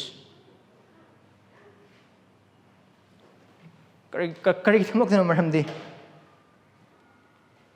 ꯑꯩꯈꯣꯏ ꯀꯔꯝꯕ ꯃꯈꯜꯒꯤ ꯑꯣꯏꯕ ꯈ꯭ꯔꯤꯁꯇꯤꯌꯟ ꯑꯣꯏꯕ ꯄꯥꯝꯃꯤ ꯗꯤꯃꯥꯟ ꯀꯌꯥ ꯇꯧꯗꯕ ꯀꯃꯤꯠꯃꯦꯟ ꯀꯌꯥ ꯃꯊꯧ ꯇꯥꯗꯕ ꯁꯕꯃꯤꯁꯟ ꯀꯌా ꯃꯊꯧ ꯇꯥꯗꯕ ꯇꯨꯡ ꯏꯟꯕ ꯀꯌా ꯃꯊꯧ ꯇꯥꯗꯕ ꯑꯩꯈꯣꯏꯅ ꯑꯣꯏꯅꯤꯡꯕ ꯃꯑꯣꯡꯗ ꯑꯩꯈꯣꯏꯅ ꯇꯧꯅꯤꯡꯕ ꯃꯑꯣꯡꯗ ꯑꯩꯈꯣꯏꯅ ꯆꯠꯅꯤꯡꯕ ꯃꯇꯝꯗ ꯃꯑꯣꯡꯗ ꯃꯐꯝꯗ ꯆꯠꯄ ꯌꯥꯕ ꯃꯑꯣꯡꯗ ꯆꯔꯆ ꯀꯥꯕ ꯆꯔꯆ ꯃꯦꯝꯕꯔ ꯑꯣꯏꯕ ꯈ꯭ꯔꯤꯁꯇꯤꯌꯟ ꯑꯣꯏꯕ ꯑꯃꯔꯣꯝꯗ ꯍꯥꯏꯕ ꯑꯣꯏꯕ ꯇꯥꯔꯒꯗꯤ ꯈ꯭ꯔꯤꯁꯇꯅ ꯃꯍꯥꯛꯀꯤ ꯋꯥꯍꯩꯗ ꯃꯌꯦꯛ ꯁꯦꯡꯅ ꯍꯥꯏꯈ꯭ꯔꯕ ꯇꯔꯝꯁ ꯑꯦꯟ ꯀꯟꯗꯤꯁꯟ ꯑꯗꯨ ꯅꯠꯇꯅ ꯑꯩꯈꯣꯏ ꯏꯁꯥꯒꯤ ꯑꯣꯏꯕ ꯑꯩꯈꯣꯏꯒꯤ ꯄꯨꯟꯁꯤꯒꯤ ꯃꯇꯨꯡ ꯏꯟꯕ ꯑꯩꯈꯣꯏꯒꯤ ꯊꯃꯣꯏꯒꯤ ꯑꯅꯤꯡꯕ ꯑꯄꯥꯝꯕ ꯑꯗꯨꯒꯤ ꯃꯇꯨꯡ ꯏꯟꯕ ꯇꯔꯝꯁ ꯑꯦꯟ ꯀꯟꯗꯤꯁꯟ ꯑꯗꯨꯒꯤ ꯃꯇꯨꯡ ꯏꯟꯅ ꯈ꯭ꯔꯤꯁꯇꯤꯌꯟ ꯑꯣꯏꯅꯤꯡꯕ ꯃꯤꯁꯤꯡ ꯑꯩꯈꯣꯏ ꯅꯠꯇꯕ ꯅꯠꯇꯦ ꯑꯗꯨꯕꯨ ꯏꯁꯣꯔꯒꯤ ꯋꯥꯍꯩꯒꯤ ꯃꯇꯨꯡ ꯏꯟꯕ ꯁꯤꯡꯂꯨꯞꯀꯤ ꯃꯤꯑꯣꯏ ꯑꯃ ꯑꯣꯏꯕꯒꯤ ꯄꯨꯟꯁꯤ ꯑꯗꯨꯒꯤ ꯃꯇꯥꯡꯗ ꯍꯥꯏꯔꯛꯄ ꯃꯇꯝꯗ ꯑꯗꯨꯒꯤ ꯄꯨꯟꯁꯤꯗꯨ ꯍꯤꯡꯅꯕ ꯍꯥꯏꯕ ꯃꯇꯝꯗ ꯍꯥꯏꯔꯤꯕ ꯋꯥꯈꯜꯂꯣꯟ ꯑꯗꯨꯃꯛ ꯃꯤꯡꯗꯒꯤ ꯑꯣꯏꯕ ꯈ꯭ꯔꯤꯁꯇ꯭ꯌꯥꯟꯁꯤꯡꯒꯤ ꯃꯐꯝꯗ ꯑꯀꯤꯕ ꯑꯃꯁꯨꯡ ꯑꯗꯨꯗ ꯄꯨꯟꯁꯤ ꯄꯤꯁꯟꯅꯤꯡꯗꯕ ꯑꯗꯨꯝ ꯑꯣꯏꯒꯅꯤ ꯇꯥꯗꯕ ꯏꯆꯤꯜ ꯏꯅꯥꯎꯁꯤꯡ ꯈ꯭ꯔꯣꯁ ꯄꯨꯗꯨꯅ ꯏꯁꯥꯅ ꯏꯁꯥꯕꯨ ꯌꯥꯖꯗꯅ ꯈ꯭ꯔꯤꯁꯇꯒꯤ ꯇꯨꯡ ꯃꯥꯏꯄꯨꯅꯅ ꯏꯟꯕꯗꯨ ꯁꯤꯡꯂꯨꯞꯀꯤ ꯃꯤꯑꯣꯏ ꯑꯃ ꯑꯣꯏꯕꯒꯤ ꯃꯄꯥꯟꯅ ꯅꯠꯇꯅꯗꯤ ꯑꯃꯠꯇ ꯉꯝꯂꯣꯏ ꯑꯃꯁꯨꯡ ꯌꯥꯔꯣꯏ ꯑꯗꯨꯅ ꯃꯔꯝ ꯑꯣꯏꯔꯒ ꯑꯁꯤꯒꯤ ꯋꯥꯍꯪꯁꯤ ꯅꯪ ꯑꯃꯁꯨꯡ ꯑꯩꯉꯣꯟꯗ ꯑꯩꯈꯣꯏꯅ ꯍꯪꯕ ꯃꯊꯧ ꯇꯥꯔꯤꯕꯁꯦ and we have reasons to examine ourselves ꯑꯁꯤꯒꯤ ꯋꯥꯍꯪꯁꯤꯅ ꯀꯔꯤꯒꯤꯗꯃꯛꯇꯅꯣ ꯃꯔꯝꯗꯤ ꯈ꯭ꯔꯤꯁꯇꯤꯌꯟ ꯍꯥꯏꯕ ꯃꯤꯡꯁꯦ ꯄꯛꯅ ꯈ꯭ꯔꯤꯁꯇꯤꯌꯟ ꯑꯣꯏꯔꯝꯗꯕ ꯑꯣꯏꯊꯣꯛꯑꯦ ꯑꯐꯕ ꯊꯕꯛ ꯃꯌꯥꯝ ꯇꯧꯕ ꯑꯣꯏꯕ ꯇꯥꯔꯒꯁꯨ ꯕꯥꯏꯕꯜ ꯌꯥꯝꯅ ꯈꯪꯕ ꯑꯣꯏꯕ ꯇꯥꯔꯒꯁꯨ ꯋꯥꯄꯥꯎ ꯐꯖꯅ ꯁꯟꯗꯣꯛꯄ ꯑꯣꯏꯕ ꯇꯥꯔꯒꯁꯨ ꯄ꯭ꯔꯥꯊꯅꯥ ꯐꯖꯕ ꯇꯧꯕ ꯑꯣꯏꯕ ꯇꯥꯔꯒꯁꯨ even church member ꯑꯃ ꯑꯣꯏꯕ ꯇꯥꯔꯒꯁꯨ ꯀꯅꯥꯒꯨꯝꯕꯅ ꯅꯧꯅ ꯄꯣꯛꯇ꯭ꯔꯕꯗꯤ ꯍꯥꯏꯔꯤꯕ ꯃꯤ ꯑꯗꯨꯃꯛ ꯏꯁꯣꯔꯒꯤ ꯃꯤ ꯅꯠꯇꯦ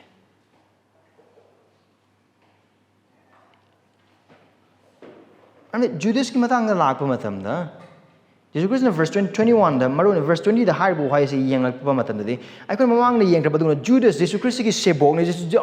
ꯃꯥꯒꯤ ꯁꯦꯕꯣꯛ ꯈꯛꯇꯪ ꯅꯠꯇꯅ ꯃꯍꯥꯛꯀ ꯂꯣꯏꯅꯅ ꯆꯠꯃꯤꯟꯅꯕ ꯃꯤ ꯑꯃꯅꯦ ꯃꯍꯥꯛꯀꯤ ꯃꯤꯁꯤꯡꯒꯤ ꯃꯔꯛꯇ ꯑꯃꯅꯦ ꯖꯤꯁꯨ ꯈ꯭ꯔꯤꯁꯇꯅ ꯋꯥꯄꯥꯎ ꯁꯟꯗꯣꯛꯅꯕꯒꯤꯗꯃꯛꯇ ꯊꯥꯗꯣꯛꯄ ꯑꯃꯁꯨꯡ ꯚꯨꯠꯁꯤꯡꯕꯨ ꯇꯥꯟꯊꯣꯛꯅꯕꯒꯤꯗꯃꯛꯇ ꯃꯇꯤꯛ ꯄꯤꯔꯒ ꯊꯥꯗꯣꯛꯄ ꯃꯇꯝꯗ ꯌꯥꯎꯔꯛꯈ꯭ꯔꯕ ꯁꯦꯕꯣꯛ ꯑꯃꯅꯦ ꯖꯤꯁꯨ ꯈ꯭ꯔꯤꯁꯇꯅ ꯇꯧꯈ꯭ꯔꯕ ꯏꯁꯣꯔꯒꯤ ꯑꯣꯏꯕ ꯊꯕꯛ ꯈꯨꯗꯤꯡꯃꯛꯁꯤꯡ ꯑꯗꯨ ꯇꯧꯕ ꯃꯇꯝꯗ ꯃꯃꯤꯠꯃꯛꯅ ꯎꯔꯒ ꯃꯈꯨꯠꯃꯛꯅ ꯊꯦꯡꯂꯒ ꯃꯈꯨꯠꯃꯛꯅ ꯇꯪꯈ꯭ꯔꯕ ꯅꯨꯄꯥ ꯑꯃꯅꯦ ꯌꯦꯁꯨ ꯈ꯭ꯔꯤꯁꯇꯒꯤ ꯁꯦꯃꯤꯅꯦꯔꯤꯗ ꯆꯥꯎꯈꯠꯂꯛꯄ ꯅꯨꯄꯥ ꯑꯃꯅ ꯆꯍꯤ 3 ꯆꯨꯞꯅ ꯑꯗꯨꯒ ꯑꯗꯨ ꯈꯛꯇꯪꯁꯨ ꯅꯠꯇꯅ ꯍꯧꯖꯤꯛꯀꯤ ꯃꯇꯝ ꯑꯁꯤꯗ ꯌꯦꯁꯨ ꯈ꯭ꯔꯤꯁꯇꯒ ꯂꯣꯏꯅꯅ ꯆꯥꯈꯥꯡ ꯆꯥꯃꯤꯟꯅꯅꯕꯒꯤꯗꯃꯛꯇ ꯃꯦꯁ ꯑꯃꯠꯇꯗ ꯇꯦꯕꯜ ꯑꯃꯠꯇꯗ ꯐꯝꯃꯤꯟꯅꯔꯤꯕ ꯅꯨꯄꯥ ꯑꯃꯅꯦ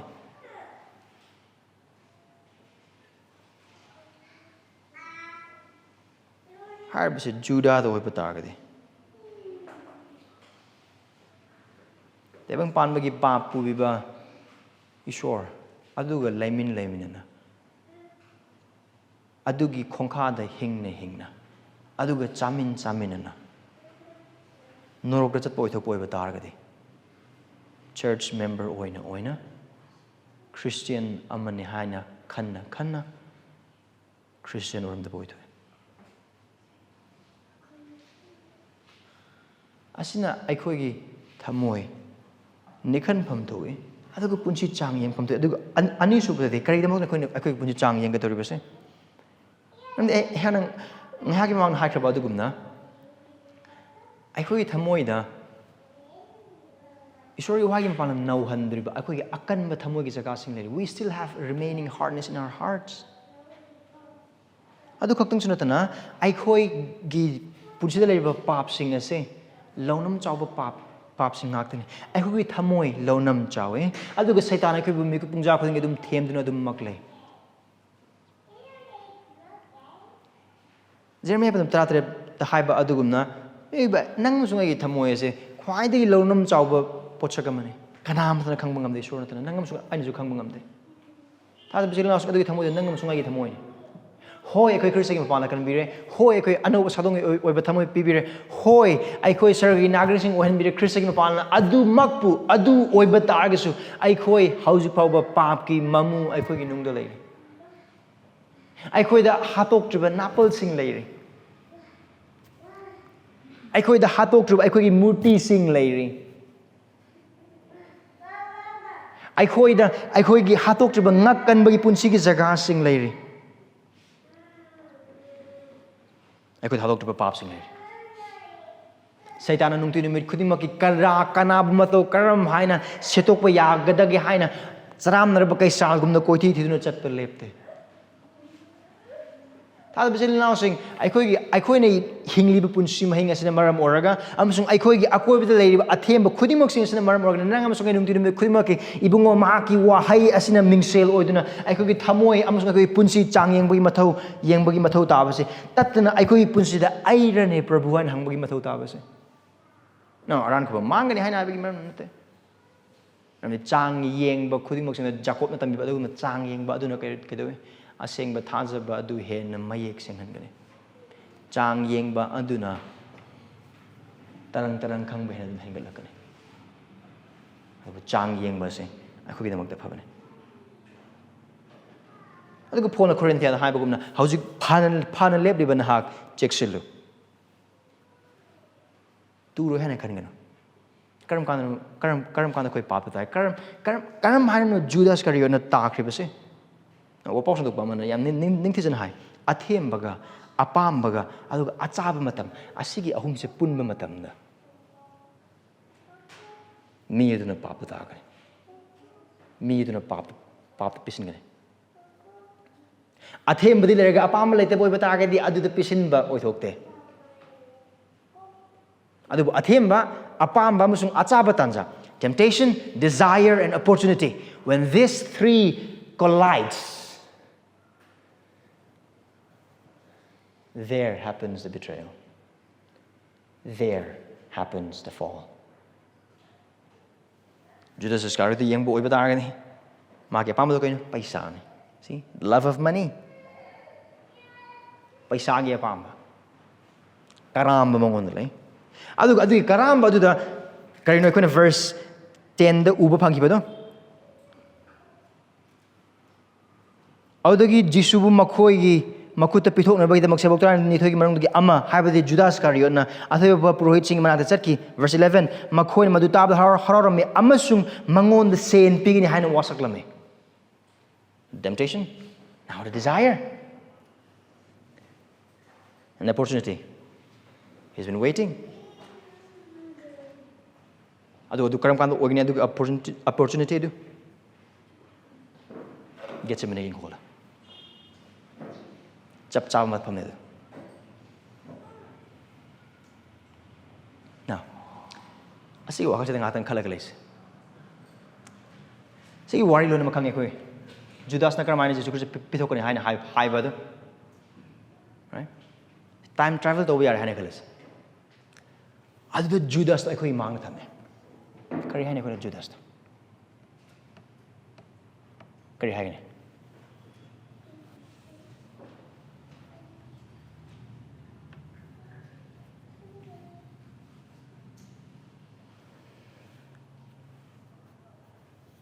adugi wahang nang sung ene koi punsida hangdais aikoi gi punsi kramana loigani aikoi gi punsi kramana oigani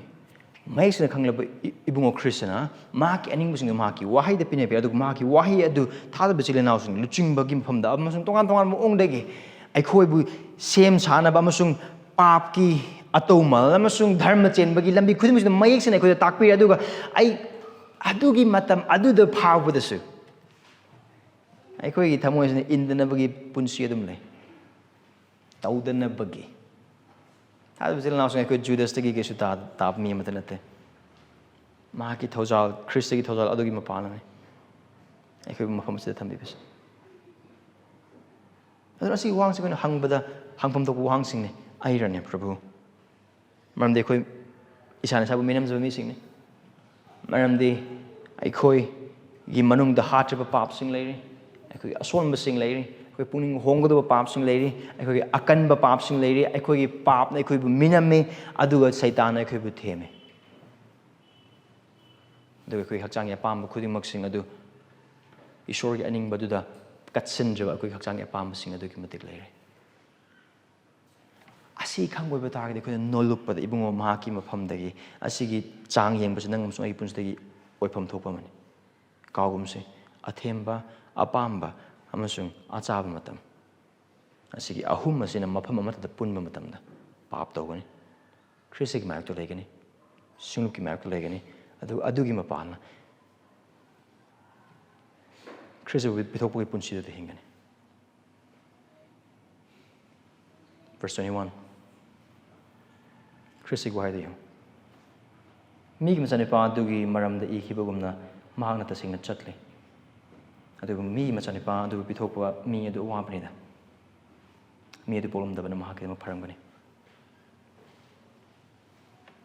can you say I couldn't urise and here's my third observation papti papne adugu madugi mahile papti papne adugi mahile sin is sin and it has consequences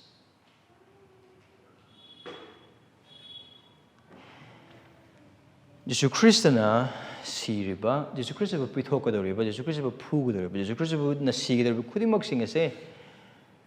maybe puari marak ama hekadi pusila kana thangjala kana khudok sema plana manate aduna Christana mafam asada haibase I khiba gumna hana thorang lang taibang pan haudringai dagi ibungo mahang isona thorang lang bikre haibidi maki machana paduna mangon thaja kadoba missing adugi da magda lakta uslona sigani hingani humi subunu mita aduga makhoi bu thaja bagi mapala kan bigani adu thorang lang khrabi sorga chobu thorang amane na mafam asada ekoina mayek sing na uba phangliba se isorgi matik the sovereignty of God aduga miyoi bagi responsibility the responsibility of man Amaram the high boy betaragadi Isorna mahaki taurang adu lang pamatamda Judas Iscariot tawba pap basi adugi manung na sathankre Isorna Judas Iscariot pap tawhan banate Judas Iscariot tawba pap basi mahaki aning ba mahaki apam ba mahak masama ki pap ni Judas is responsible for his sin kanata natin kana amatan mo ngona force tawde eko na verse 10 so 11 pap matamdo kana amatan mo ngona force tawde ma masana chatpane Kari namar magi karamba paisagi apamba duna maramoraga adu na chatpare adu duna kaidawe mahangna Jesus Christ adu selye lupa gi sele kuntra na mana yonthoido now adu ngaki mamangda nupi duna maming pandaba nupi duna kaidawe mangon da kwadagi maru oiba amasung kwadagi tangba mamal yamba thawda Jesus Christ loine mak haidokre ne now hojiki matam dadi adu do lak kun manga ding kuntra phaw piba thaw amane adu asile Judas Iscariot tawri mina amagi mamadare mana yonthoiba nupi duna utkraba achouba Christabu khurumbagi amasung thagatbagi punsi amasung mahaki mamal utkraba mamal aluga Judas Iscariot Jesus Christ kya matik mahaki aningba apamba amasung mahaki paisagi apamba duna maram orakanda asigi papa se mana tohon bano hana habido mahak masana masabu tohon jabano hana habido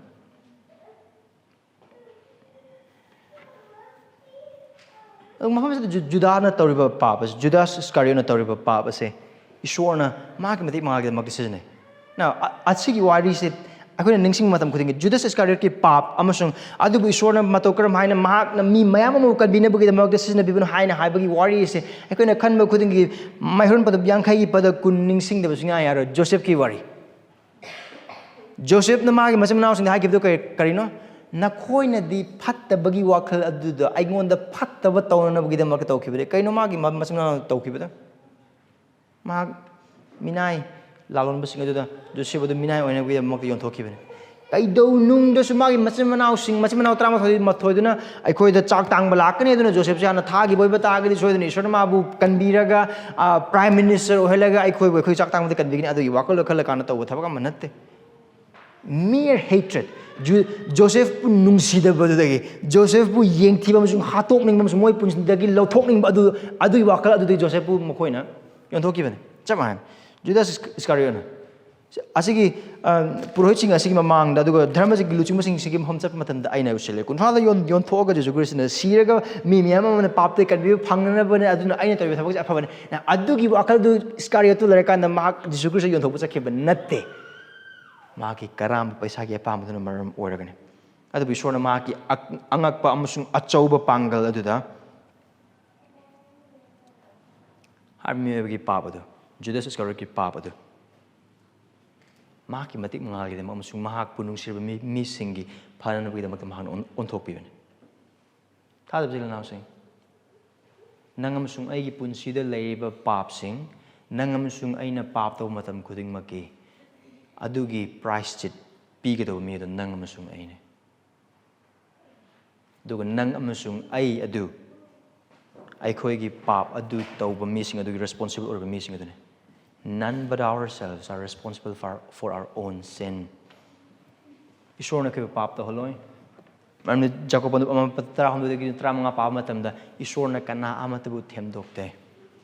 Isorna kana amatabu pap to holoi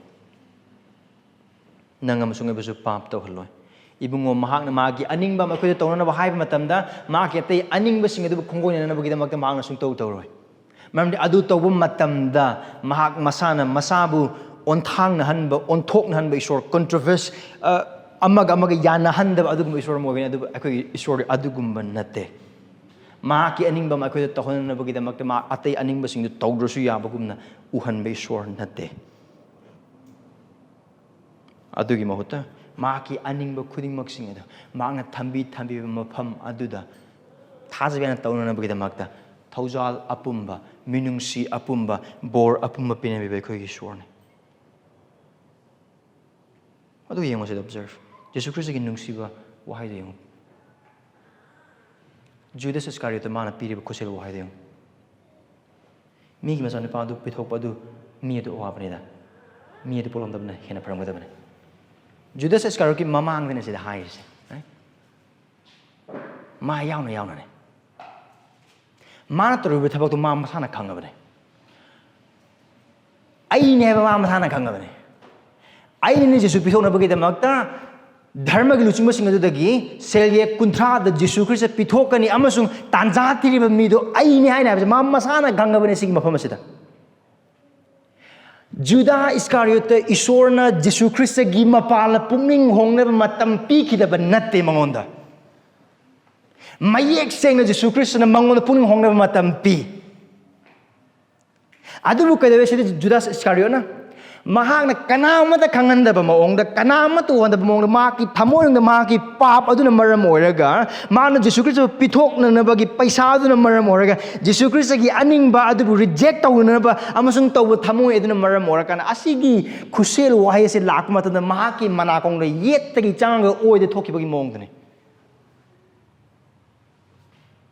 tada bichilina sing ase nangamasung ebe hena khuselan phamchu thoe ꯑꯩꯈꯣꯏꯅ ꯇꯧꯒꯦ ꯍꯥꯏꯅ ꯅꯪ ꯑꯃꯁꯨꯡ ꯑꯩꯅ ꯇꯧꯒꯦ ꯍꯥꯏꯅ ꯈꯜꯂꯤꯕ ꯊꯕꯛ ꯈꯨꯗꯤꯡꯃꯛꯁꯤꯡ ꯑꯗꯨꯗ ꯏꯁꯣꯔꯒꯤ ꯋꯥꯍꯩꯒꯤ ꯃꯄꯥꯟꯗ ꯄꯥꯞꯅꯦ ꯍꯥꯏꯅ ꯃꯌꯦꯛꯁꯤꯡꯅ ꯎꯠꯂꯛꯑꯕ ꯇꯧꯗꯅꯕꯒꯤꯗꯃꯛꯇ ꯃꯌꯦꯛꯁꯤꯡꯅ ꯎꯠꯂꯕ ꯃꯇꯝ ꯑꯗꯨꯗ ꯀꯔꯤꯒꯨꯝꯕ ꯅꯪ ꯑꯃꯁꯨꯡ ꯑꯩꯅ ꯑꯗꯨꯒꯤ ꯈꯨꯠꯁꯦꯜ ꯋꯥꯍꯩꯗꯨ ꯇꯥꯕꯒꯤ ꯃꯍꯨꯠꯇ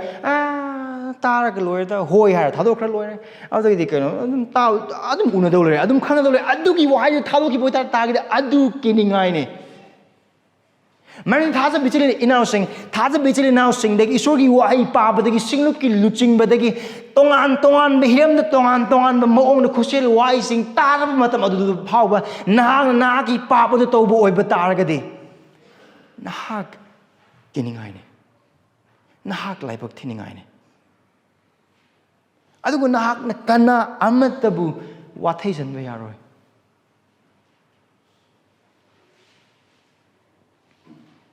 Nakoi khara madi ibung mahaki wahai aduna karino hana haibada haiba matamda pungning hongba thajab jila naw sing yawe nakoi gi damakta aphabani masung yaifabane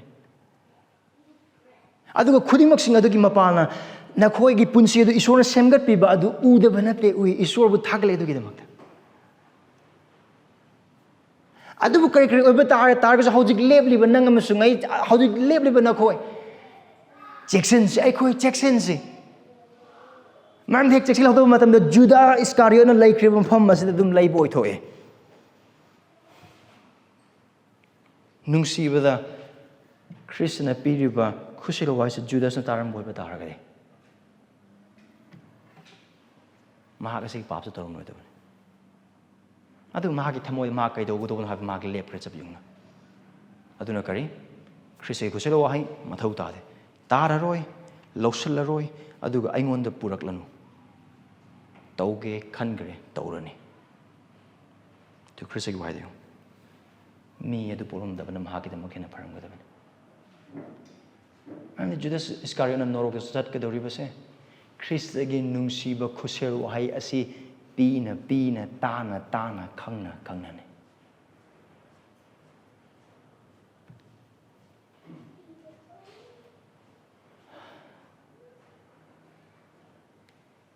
do patar de koi karmain tawgani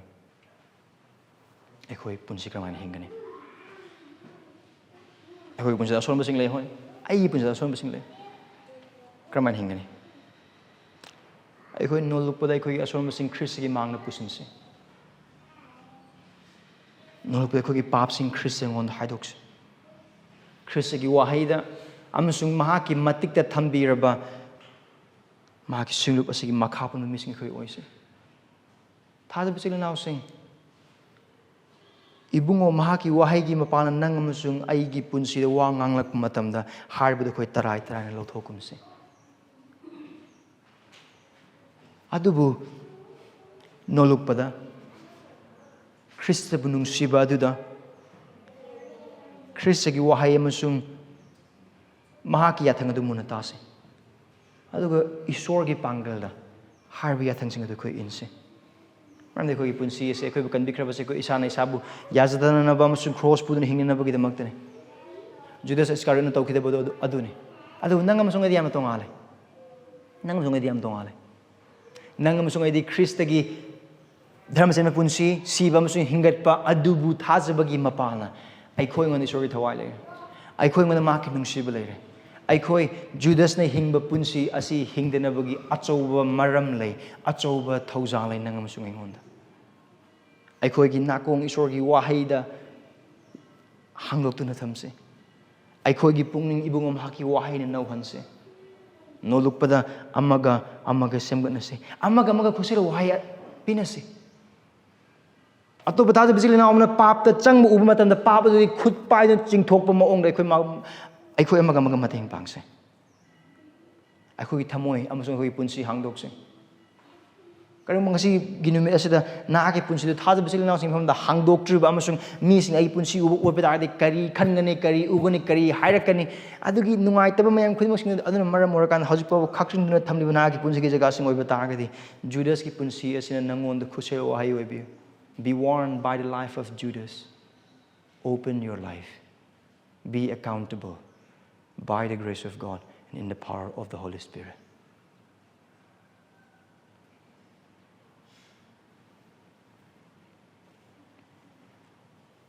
Thajabasa now sing. Cheksillu. Nattrabadi khudi thigani. Prana dose.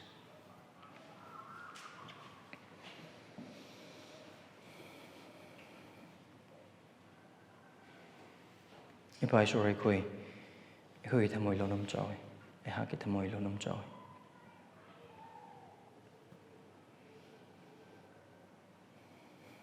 aduga khoi ki losing amasung gyan adu nga jagan ba mi oising ni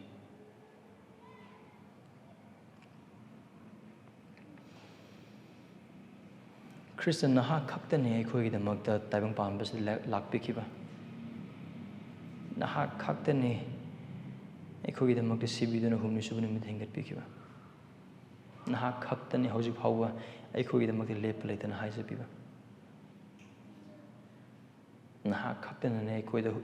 lomana de punsi pibiba kudi moksing soy batar gisu prabhu ekoi gi pap ekoi gi napal Wasina maram moraga nahaki wahai nahaki singlut nahaki mi Prabhu khoi hek lai lan lo thui Prabhu khoi bu semdok piba amasung khoi punsida wa ngalak pa khudimuk sing adu Krista dagi lakpa nungsiba khusel wahai na haina khanbagi mahuta asaw bu pisimduna penda bu pisimduna Akhab maru hogon pamgi thamoi sagat pamisung ekoi he oi matam singlai Prabhu ekoi pap kopi ve ha ki pap kopi Dabi pasung ngasi gini Judas Iscariot ki punsi asina ekoi da pibi kraba khusel wahai ase Prabhu ekoi punsi da yang han bigan Ibun ha ki nungsiba wahai asina ekoi cheksillu thajabagi punsi se hingjabada mateng pangbi Prabhu ekoi khudi thiba yaba mi singni ekoi khudi thigan ba mi singni Prabhu asi ekoi khanghan biu kauhan biganu nolukhan biu Prabhu ekoi mateng mathau tatraba amagumna khangidoba napal ge punsi degi khoi kan biu ekoi lairaba singni ekoi mateng mathau taba singni nahaki mi singni Prabhu nahak musung nahaki mising gi mateng yauduna hingba ngamgani hana khanba khoi gi marta am happy yaw ba targadi Prabhu Sanbiduna nahaki nungsiba khonjel sigi mapana nahaki thawagi thabak subidagi mapana pungning hongba pina biuba Prabhu ai khoi aton ba mising ni khoi ba kawan biganu ꯅꯍꯥꯛꯅ ꯊꯧꯖꯥꯟꯕꯤꯌꯨ ꯖꯤꯁꯨ ꯈ꯭ꯔꯤꯁꯇꯒꯤ ꯃꯤꯡ ꯅꯤꯖꯔꯕꯅꯤ amen